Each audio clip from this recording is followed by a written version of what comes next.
तो दोस्तों स्वागत है आप सभी का मैथ वाले सर के नए वीडियो में। तो आज के वीडियो में हम बात करने वाले हैं क्लास 10 के चैप्टर नंबर फर्स्ट चल रहा था रियल नंबर, और इसके अंदर हमने एक्सरसाइज 1.1 कंप्लीट कर ली है। उसकी वीडियोस आपको डिस्क्रिप्शन में लिंक मिल जाएगी, वहाँ से आप देख सकते हो। तो आज से हम स्टार्ट कर रहे हैं एक्सरसाइज 1.2 की तरफ जाते वक्त आपको एक दो थ्योरम मिलेंगे जो कि एक्सरसाइज में यूज़ होंगे, ठीक है। तो मैं वो सब कुछ आपको बताऊंगा, ठीक है। तो आपके स्टार्टिंग है 10वीं में, मुझे पता है, तो बिल्कुल डिटेल में बात करेंगे और सब चीज़ों को समझेंगे, तभी हम क्या कर सकते हैं, एक्सरसाइज को आराम से लगा सकते हैं, ठीक है। देखो, इस थ्योरम को ना आपको प्रूफ नहीं करना है, आपको बस इसको समझना है ये थ्योरम कहना क्या चाहता है, ठीक है। फिर इसका यूज़ करना है, ठीक है। तो चलिए समझ लेते हैं कहना क्या चाहता है थ्योरम 1.2।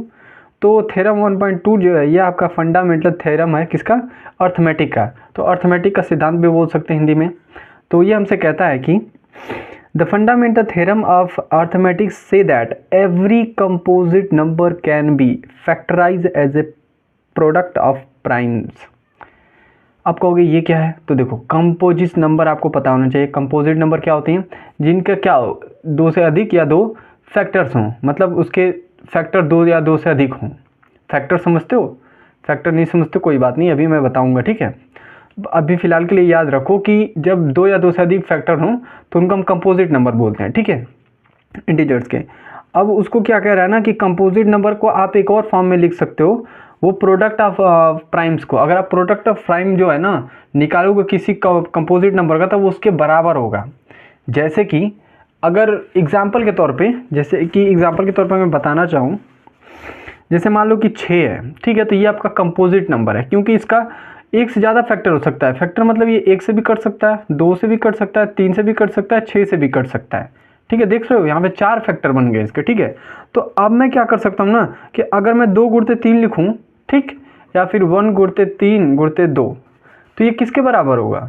आप जो करके दिखाओ, 6 के बराबर होगा। और कंपोजिट नंबर आपका 6 है, यानी कि 6 आपस में बराबर होंगे ना। तो वही ये थ्योरम बताना चाहता है कि इन सभी प्राइम फैक्टर का प्रोडक्ट जो होता है वो कंपोजिट नंबर के बराबर होता है, बस इतना सा थ्योरम है, ठीक है।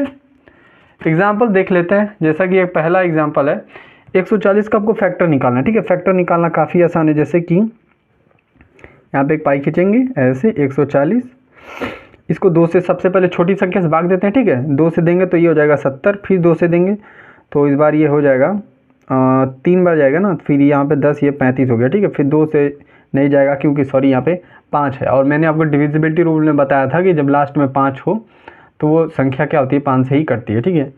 तो ये आपका 5 हो जाएगा, तो ये 5 7 बार में आएगा, 7 का तो भैया यही आएगा, ठीक है। तो इसका क्या लिख सकते हैं हम, 140 इज इक्वल टू, ये आपका क्या है, कंपोजिट नंबर 140, ये किसके बराबर होगा?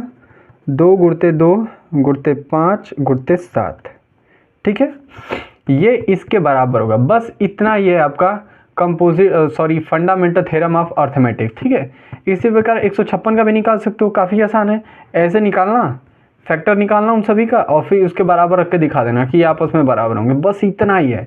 कितना आसान है, जितना देखो, पहली बात तो जान लो मैथमेटिक्स में बहुत चीज़ें आसान होती हैं, बस हम उनको लिखते ऐसे कि हमें लगता है कि बहुत कठिन बात है। क्या ये दोनों आपस में बराबर नहीं, इतना छोटा सा कॉन्सेप्ट है कि ये संख्या जो है इस संख्या के बराबर होती है, बस। ये भी कोई बताने वाली चीज़ है? बस इतनी छोटी सी चीज़ की वजह से फलान ढिकान पूरा लिख देते हैं और फिर कन्फ्यूज़न होता है बच्चों को, ठीक है।